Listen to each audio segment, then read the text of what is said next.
Welcome to the Northeast PBIS School-Wide Mini-Module. I am Karen Robbie, and I'm here with Marcy Handler. We are both trainers for the Massachusetts PBIS Academy. This mini-module is part one of understanding the function of behavior. Part one focuses on understanding this concept at an individual level. Part two broadens that understanding to the school-wide level. The symbol on the left-hand side of your slide indicates where in your Getting Started workbook or appendices you can find more information on these topics. Let's start by taking a look at this comic. We see a toddler, PJ, crying and tantruming in front of his mother. She walks away. He stops tantruming, goes looking for her, and then starts tantruming all over again. Have you ever known a toddler that cries or tantrums? We probably all do. Why do you think PJ is following his mother around the house while tantruming? I think he wants his mom to pay attention to him. Right. The reality is that all behavior has a purpose, also known as a function. It doesn't mean that a behavior is good or bad. It simply means that the behavior works for an individual because it allows them to either obtain and get something desirable or escape or avoid something undesirable. PJ was tantruming to get or obtain his mother's attention. Another example. Way too often, I speed down the highway because I'm late to work and I don't want to receive a reprimand from my boss. Speeding is a problematic behavior. I'm escaping, avoiding being reprimanded by my boss. And when I've done this in the past, I have not been pulled over and made it to work on time. So I've learned that engaging in this behavior works for me. The same way that engaging in tantruming works for toddlers to get a parent's attention. So the more frequently the behavior works for you, the more likely you will learn to use the same behavior in the future. Does that sound right? It does. Take a look at this diagram and think about PJ and his mother. What is the problem behavior? Tantruming. Was PJ trying to get or obtain something or escape and avoid something? I think he was trying to get something. Yeah. What was he trying to get or obtain? His mom's attention. Right. When someone obtains or gets something desirable as a result of a problem behavior, the behavior is reinforced or strengthened. This is considered positive reinforcement because something is being added to the environment. Think about positive in terms of math, not a value like good. Now, let's think about me speeding to work as the problem behavior. Am I trying to get or obtain something or avoid, escape something? Avoid or escape something. Right. What am I trying to avoid or escape? Probably a reprimand from your boss for being late. Yeah. When someone escapes or avoids something undesirable as a result of a problem behavior, the behavior is still being reinforced or strengthened. However, this time it is considered negative reinforcement because something is being taken away or subtracted from the environment.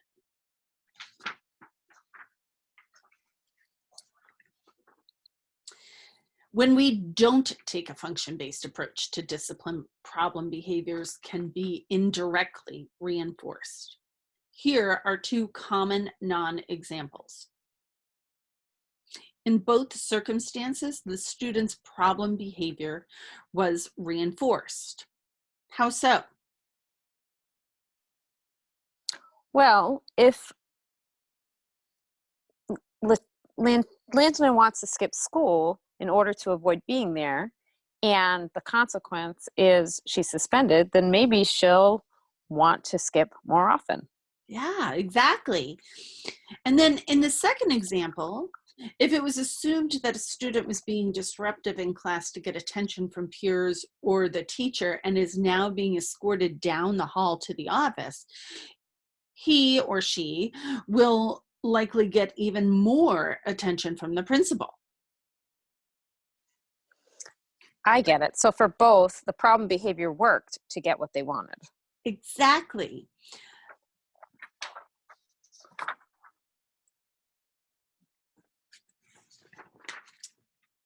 When thinking about behavior, it's important to consider the antecedent. What is happening before a behavior occurs? The actual behavior, what can be seen and heard? The consequence. Be careful here, because in this context, consequence does not refer to a punishment, as is often the case with many people. Instead, consequence means what happens as a result of the behavior. To determine the probable function of a behavior, you need to take a careful look over multiple incidents. Let's look at a couple of examples. Here's a typical classroom scenario. During teacher lectures, Martha repeatedly and loudly calls out without raising her hand. Each time the teacher gives her a look, a redirection, or occasionally calls on her. What would be the antecedent? What's happening before the problem behavior? The teacher is lecturing. Right. And what would the problem behavior be? Calling out. Right. And the important thing to remember is that this is happening repeatedly. This isn't a one-time occurrence. What would be the consequence? What happened after the behavior occurred? The teacher may look at her or give her a redirection or sometimes call on her. Right, and you got it. So thinking back to our chart about the function of behavior, what is the function or purpose of Martha's behavior? Do you think she's trying to get or obtain something? Or is she trying to escape, avoid something? Get or obtain something. Yeah. What is she trying to get or obtain? Adult attention. You got it. Here's another example. In this one, we have Susanna, who regularly, keyword, throws her pencil down, rips up her paper, and puts her head down when she's given a difficult writing assignment. Her teacher often ignores this behavior, and Susanna never completes her assignment. So before we go any further, take a minute to yourselves and think about what the antecedent, the behavior, the consequence, and the function might be.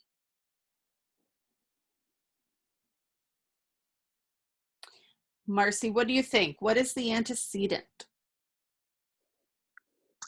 I think the teacher giving difficult writing assignments. Mm-hmm. Yeah. How about the problem behavior?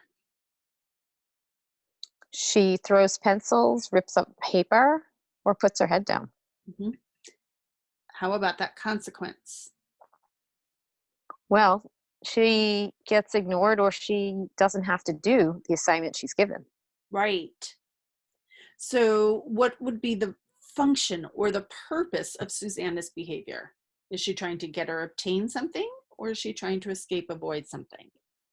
I think she's trying to avoid doing her work. Yeah, exactly. You got it.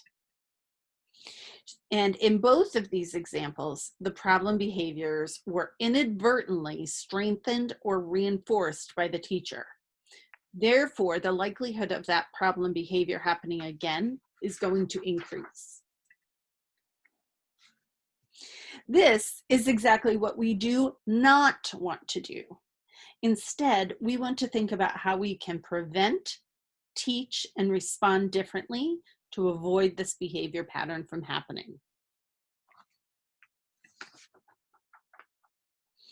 When we know the function behind a behavior, we can make better decisions about how to adjust the environment or intervene to reduce the likelihood of the problem behavior from happening. We can consider the antecedent and think, are there things that can be done to prevent the behavior from happening? Same idea with the behavior. Is there a different behavior that can be taught so the individual can still get or obtain what they want or avoid what they don't want, but in a more appropriate way? And then how can we respond so the new behavior is strengthened and reinforced while the inappropriate behavior is diminished?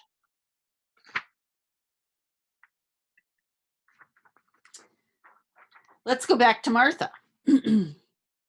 One way we can prevent the problem behavior of calling out from happening is to give her attention before the lecture begins and maybe some eye contact during the lecture. She can also be taught and prompted to raise her hand instead of calling out.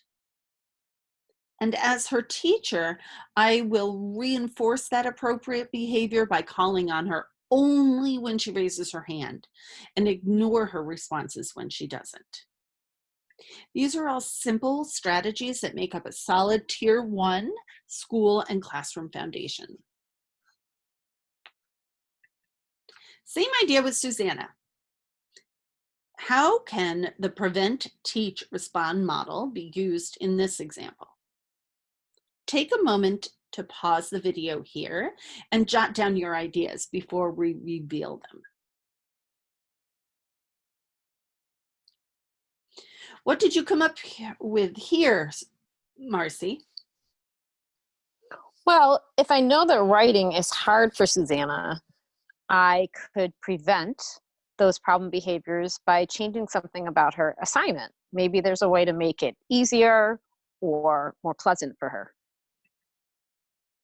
And I think in terms of teaching her something, she probably needs to be taught to ask for help before she gets frustrated.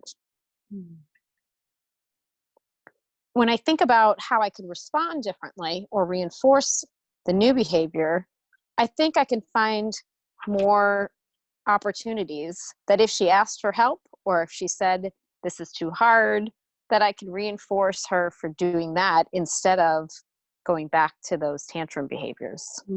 Right. That makes so much sense and it could really make a difference in the classroom.